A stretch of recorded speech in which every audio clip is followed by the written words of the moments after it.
3 अक्टूबर 1985 Italy का cruise ship अकेली लाउरो 748 passengers और 320 क्रू मेंबर्स को लेकर जेनोवा से रवाना होता है।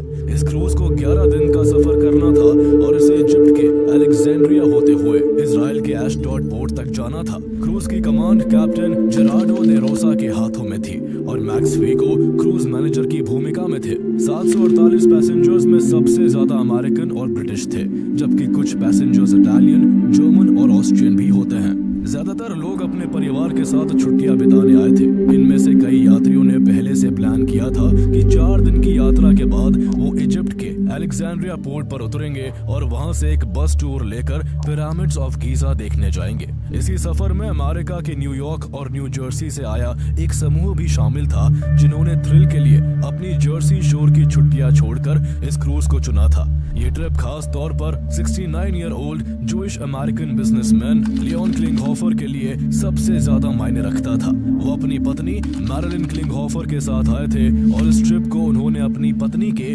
58वें बर्थडे के लिए प्लान किया था। पिछले कुछ सालों में लियोन क्लिंगहोफर और मैरिलिन क्लिंगहोफर की जिंदगी काफी कठिन रही थी।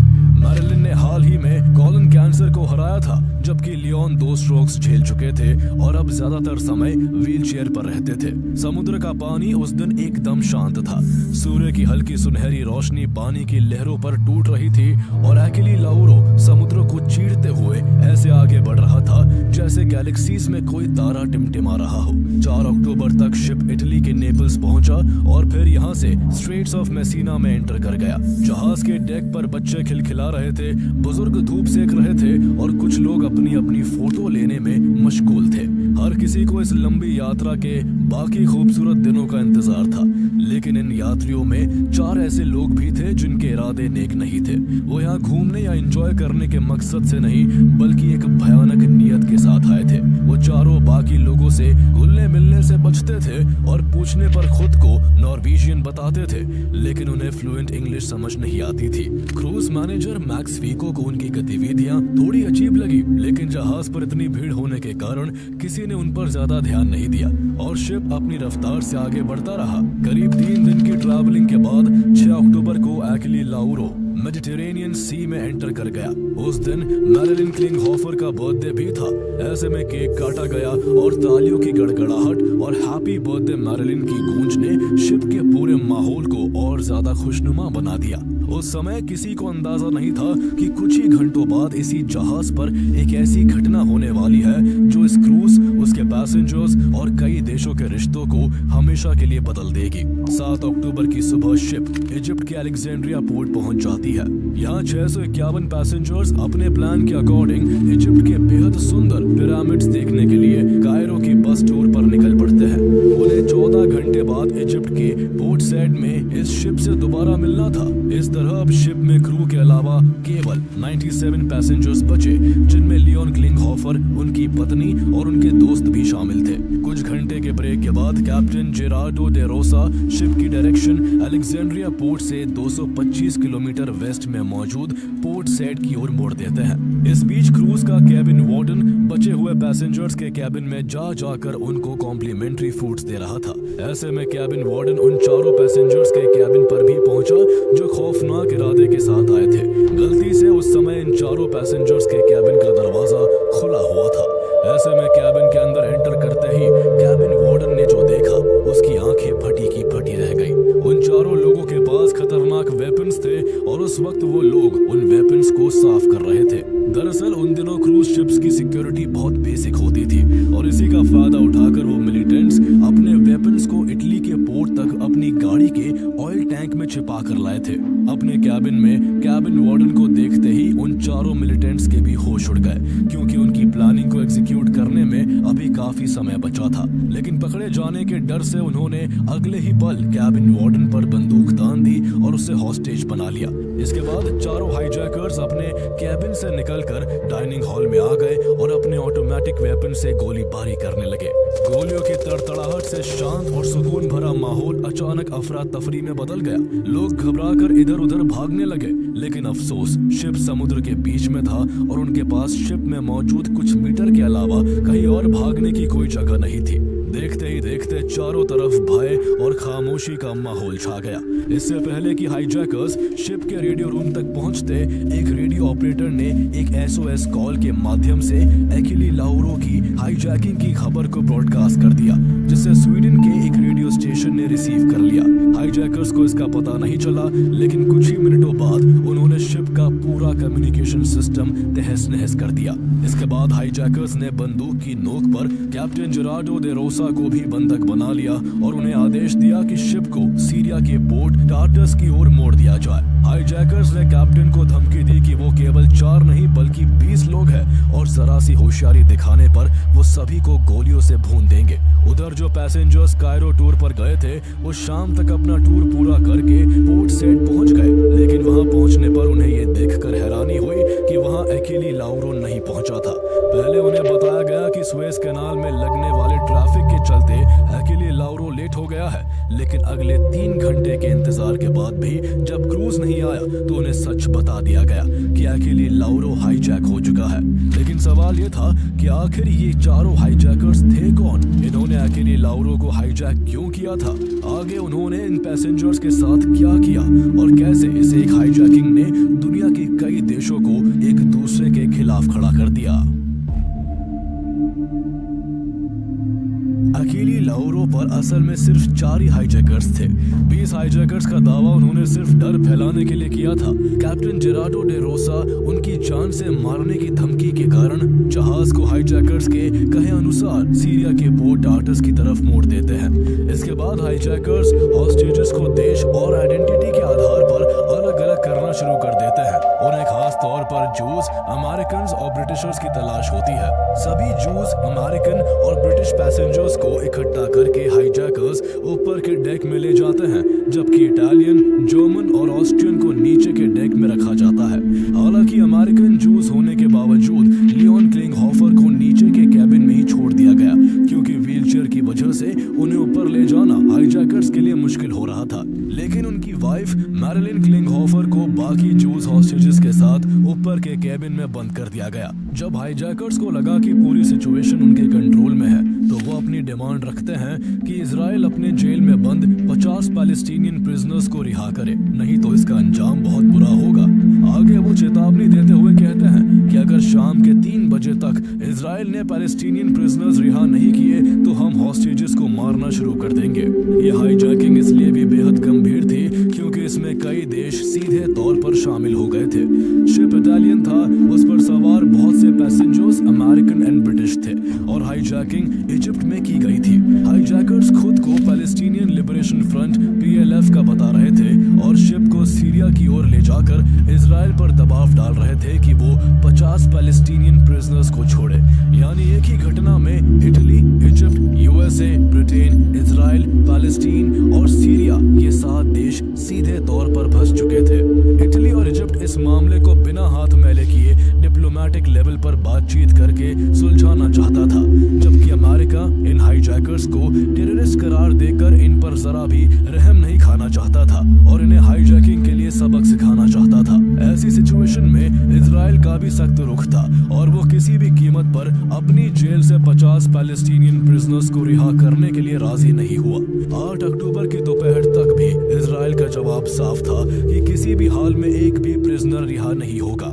इससे चारों हाईजैकर्स बौखला जाते हैं और अब वो ये डिस्कस करना शुरू कर देते हैं कि पहले किस पैसेंजर को मारा जाए। काफी सोच विचार करने के बाद हाईजैकर्स ने तय किया कि सबसे पहले लियोन क्लिंगहोफर को मारा जाएगा, क्योंकि वो जूइश होने के साथ साथ अमेरिकन सिटीजन भी थे। वो व्हीलचेयर का इस्तेमाल करते थे और अपनी हालत की वजह से खुद को बचाना या हिलना ढुलना भी उनके लिए बेहद मुश्किल था।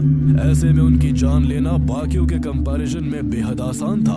ऐसा करके हाईजैकर्स अमेरिका और इजराइल दोनों को चोट पहुंचाना चाहते थे।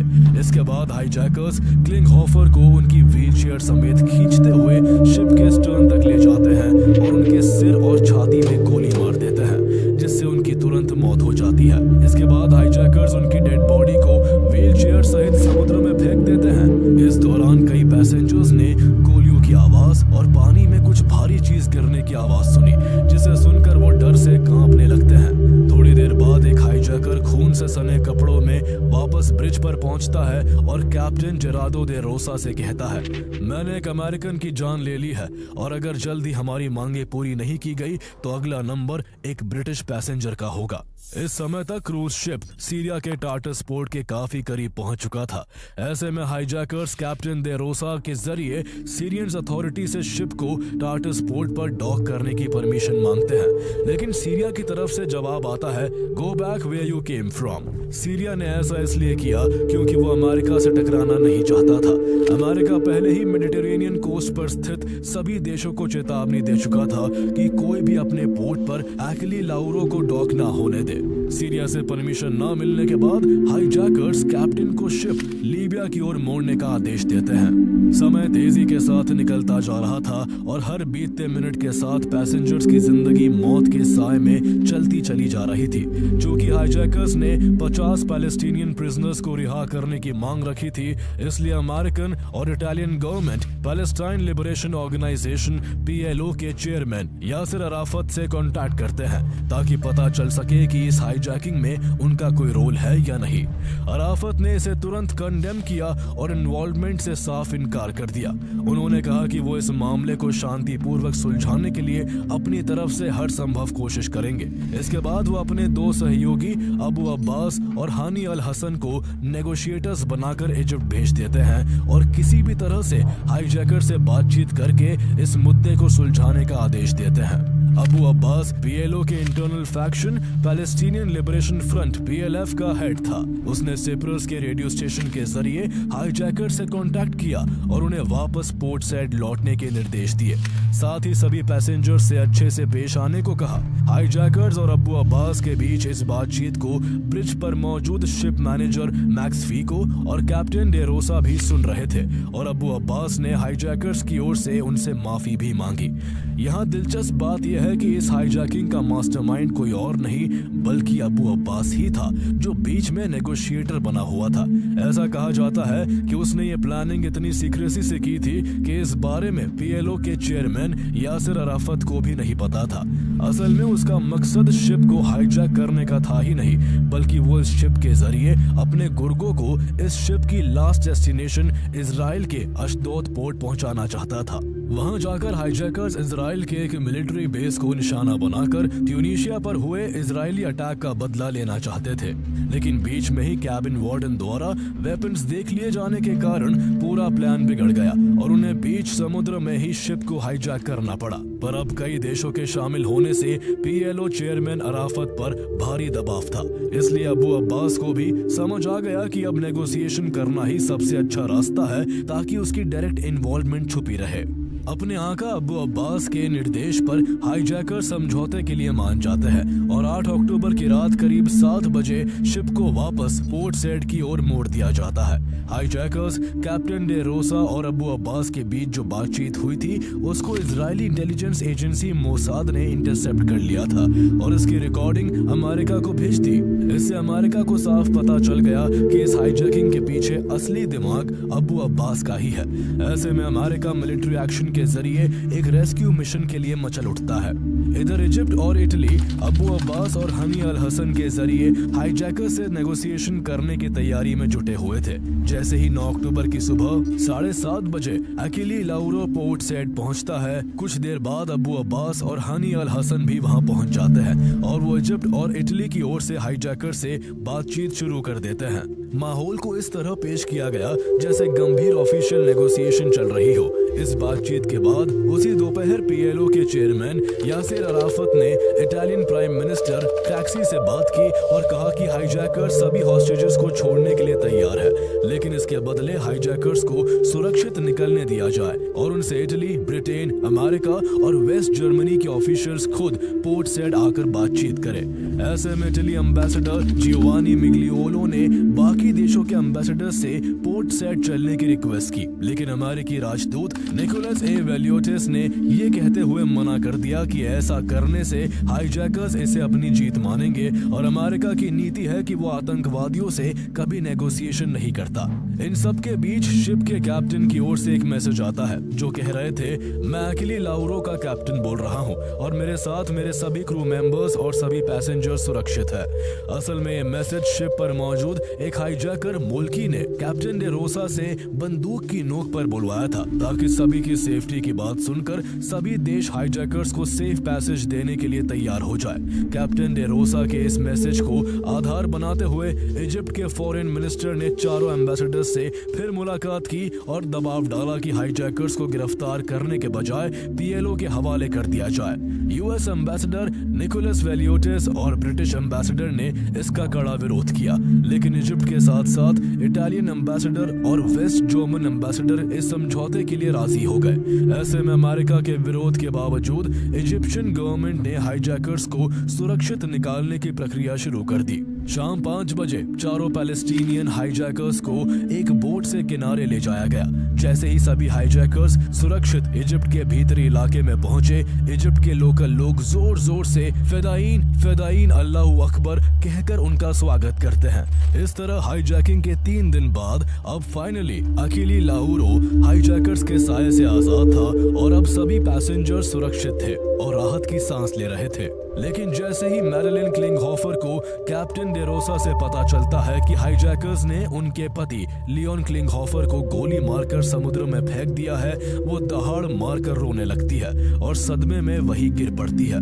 जल्द ही इस बात की खबर अमेरिका तक पहुंचती है कि उसका एक सिटीजन हाईजैकर्स द्वारा मार दिया गया है।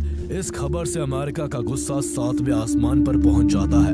अमेरिका तुरंत इजिप्ट पर दबाव बनाता है कि हाईजैकर्स को उसे सौंप दिया जाए ताकि उन्हें अमेरिका में सजा दी जा सके। एक पैसेंजर की मौत की खबर से अब इटली भी हाईजैकर्स को पनिश करना चाहता था और उसका कहना था कि चूंकि शिप इटालियन था जिस पर कत्ल हुआ, इसलिए हाईजैकर्स पर इटली में मुकदमा चलना चाहिए। ऐसे में इजिप्ट बीच में फंसता हुआ दिख रहा था। इजिप्ट के प्रेसिडेंट होस्नी मुबारक हाईजैकर्स को अमेरिका या फिर इटली को सौंपकर अरब वर्ल्ड में अपना समर्थन भी नहीं खोना चाहते थे और साथ ही यूएस द्वारा इजिप्ट को दी जा रही अरबों डॉलर की सहायता को भी नहीं गंवाना चाहते थे। ऐसे में उन्होंने तय किया कि वो हाईजैकर्स को जल्द से जल्द इजिप्ट से बाहर निकालकर इस मामले से अपना पल्ला झाड़ लेंगे। इसके बाद उन्होंने एक बयान जारी करते हुए कहा कि जहाज इटालियन था जिसमें कोई इजिप्शियन यात्री नहीं था, न ही हाईजैकर्स इजिप्शियन थे और घटना इजिप्ट की मैरीटाइम सीमा से बाहर हुई, इसलिए इजिप्ट के पास उन्हें रोकने का कोई कानूनी आधार नहीं है।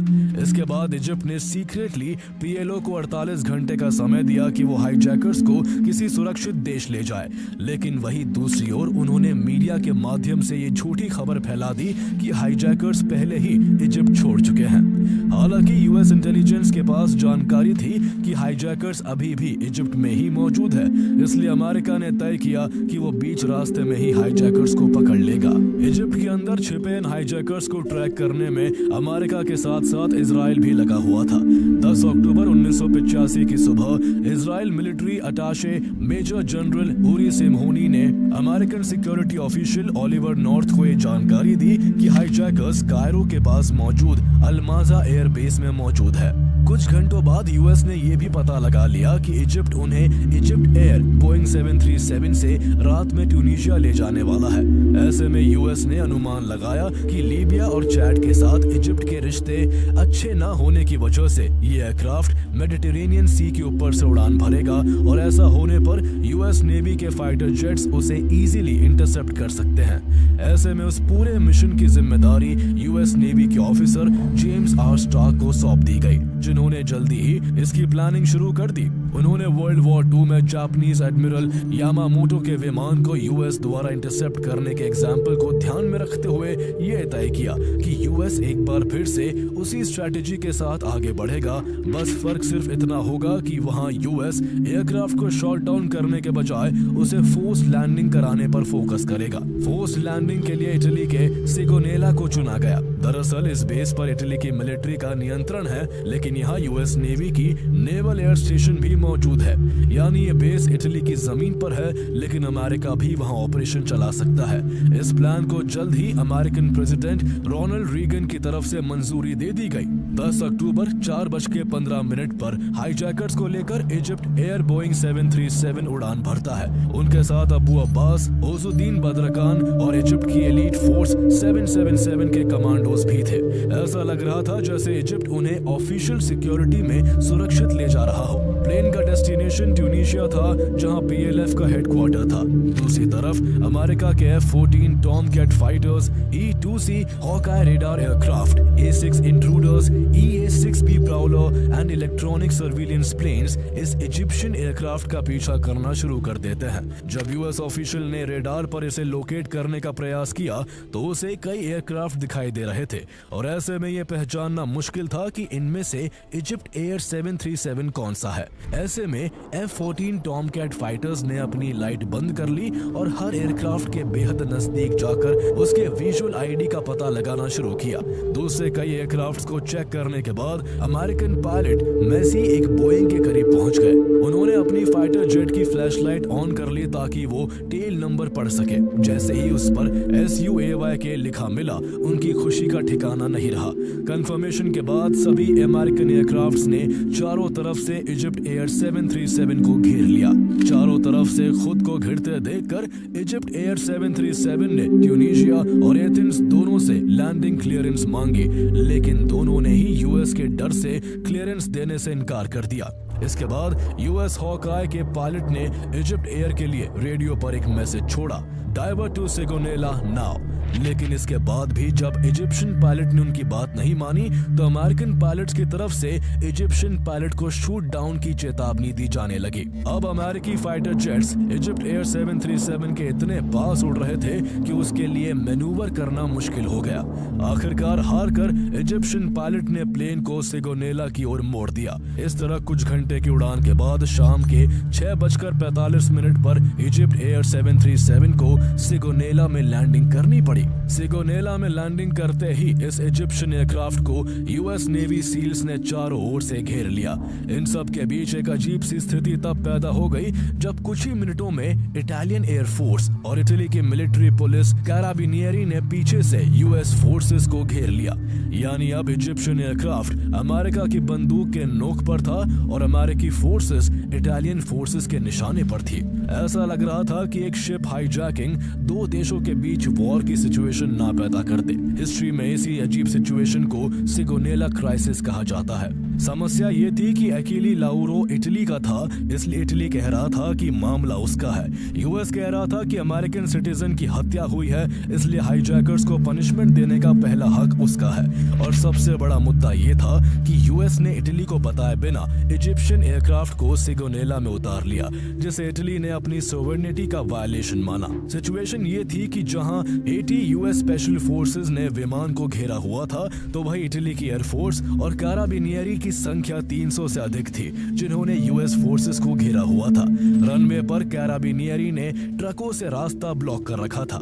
United states department of defence अच्छी तरह से समझता था कि हाईजैकर्स को वो पकड़ तो लेंगे, लेकिन ऐसी सिचुएशन में इटली से उन्हें ले जाना एक युद्ध को इनविटेशन देने जैसा होगा।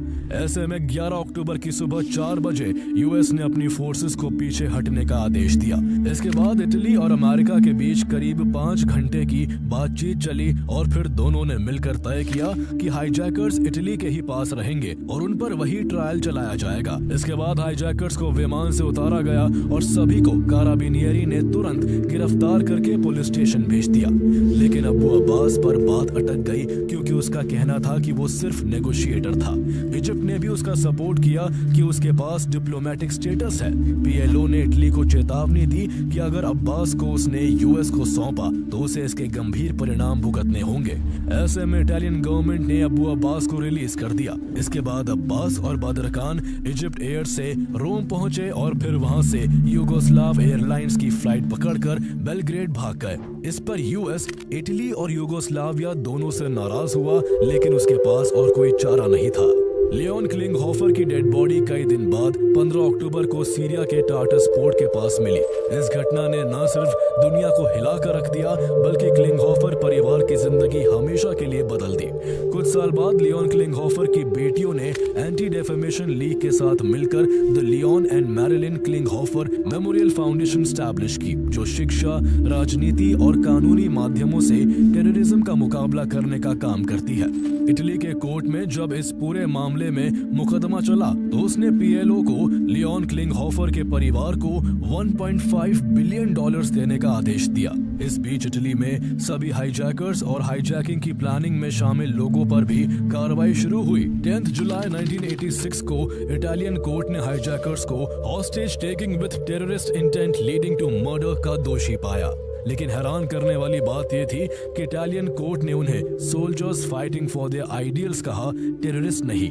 योसेफ अल मोल्की, जिसने लियोन क्लिंगहोफर को गोली मारी थी, उसको 30 साल की सजा दी गई, जबकि इब्राहिम फतायर अब्दुल्लातिफ को 24 साल, बसम अल अस्कर को 16 साल और अहमद मरूफ अल असादी को 15 साल की सजा दी गई। इस हाईजैकिंग के असली मास्टरमाइंड अब्बू अब्बास को इटली की कोर्ट ने नॉन अपीयरेंस में लाइफ सेंटेंस सुनाई, लेकिन वो ये सजा कभी नहीं भुगत सका क्योंकि इटली ने उसे पहले ही छोड़ दिया था और वो एक देश से दूसरे देश भागता रहा। लेकिन आगे चलकर 2003 में इराक वॉर के दौरान यूएस स्पेशल फोर्सेस ने बगदाद के साउथ में एक सेफ हाउस पर छापेमारी कर अब्बू अब्बास को पकड़ लिया और 2004 में अमेरिकन कस्टडी में ही उसकी मौत हो गई। हाईजैकिंग के बाद अकेली लाउरो शिप फिर से कुछ समय तक क्रूज सर्विस में चलता रहा, लेकिन 30 नवंबर 1994 को सोमालिया के कोस्ट के पास इस शिप में आग लग गई। सभी पैसेंजर्स को निकाल लिया गया, लेकिन आग पर काबू न पा सकने की वजह से 2 दिसंबर 1994 को ये शिप वही डूब गया। अकेली लाउरो हाईजैकिंग ने साबित किया कि कभी-कभी एक हाईजैकिंग केवल एक शिप का मामला नहीं होता, बल्कि एक ग्लोबल पॉलिटिक्स को हिला सकता है, कई देशों को एक दूसरे के खिलाफ खड़ा कर सकता है। ऐसे में एक घटना दुनिया को बताती है कि टेररिज्म किसी एक देश की समस्या नहीं, बल्कि पूरी दुनिया के लिए खतरा है और अगर दुनिया मिलकर इसका मुकाबला ना करे तो एक छोटी सी घटना भी कई देशों को युद्ध की कगार पर ला सकती है।